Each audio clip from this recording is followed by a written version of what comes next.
The Toronto Raptors fired head coach Sam Mitchell today. This is coming after Wednesday's 39-point loss in Denver. Quote, "This is a difficult but necessary step the franchise must take." That was general manager Brian Colangelo. Mitchell in his 5th season with the team. He was named coach of the year the 06-07 season after that Toronto. What's that? What's their record? The record, I'm not sure, 8-9 right now. Yeah. All right.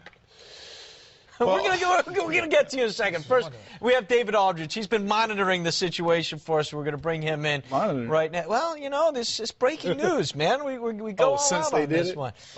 D.A., you there? I am here, guys. All right. Good to hear from you, buddy. Tell us what you got on this.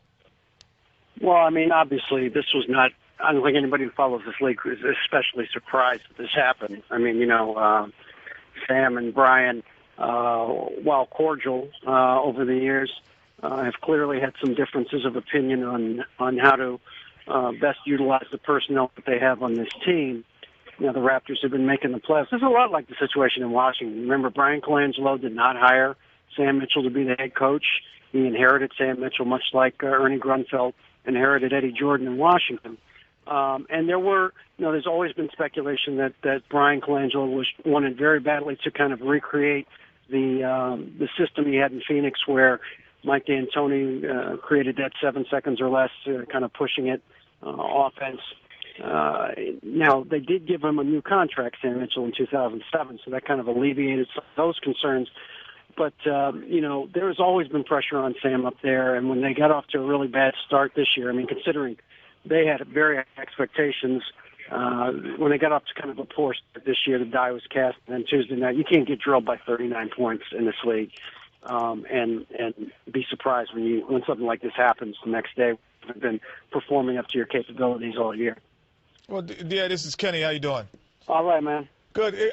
Quick question. You know, I hear what you're saying, and I hear what they're saying. But my opinion is this. I'm trying to figure out what the expectation was of the Toronto Raptors to think that 8-9 is a slow start for them when, to me, they really haven't been the premier of the Eastern Conference in the last four or 5 years. So, and really haven't really changed personnel. They actually downgraded in certain areas in terms of their personnel. So I'm not sure what were their expectations, because, you know, and I've seen teams, you know, lose by 30 points in this league, you know, before. But, you know, the thing is, do you do that consistently? And I don't think the Toronto Raptors are going to do that consistently.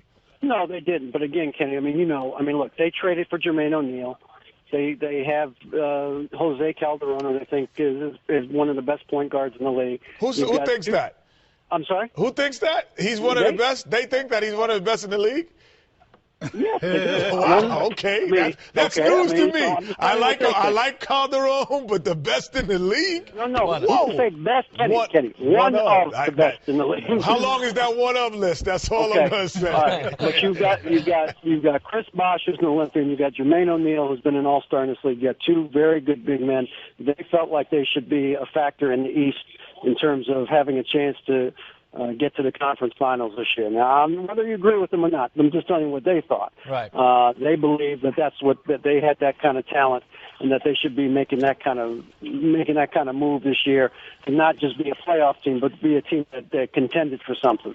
You know, they basically put it on the table and said that, you know, we expect to be a big time factor in the East this year. Now, obviously, you know, we all have different opinions on their personnel.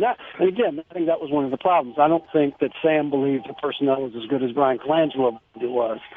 But when Brian Colangelo's the boss, you have to kind of, you know, you got to kind of in that. So they didn't get off to a great start. They had a couple of really tough losses this year. You know, they lost a game at the buzzer, basically at home against New Jersey, and let Vince Carter get wide open for an alley-oop dunk. They had a 16-point lead against Boston in the second half that they lost that game. And then, you know, you had the game Tuesday. So it was a process. You know, again, this game. So what have you done for me lately, league, man? You know, and they went with the last game as the lately. That's where they were, and that's where they are. All right. Hey, D.A., really appreciate you coming on with us to kind of help us sort through this thing. Thanks a lot. We'll look forward to talking to you soon. Sure, guys. Anytime.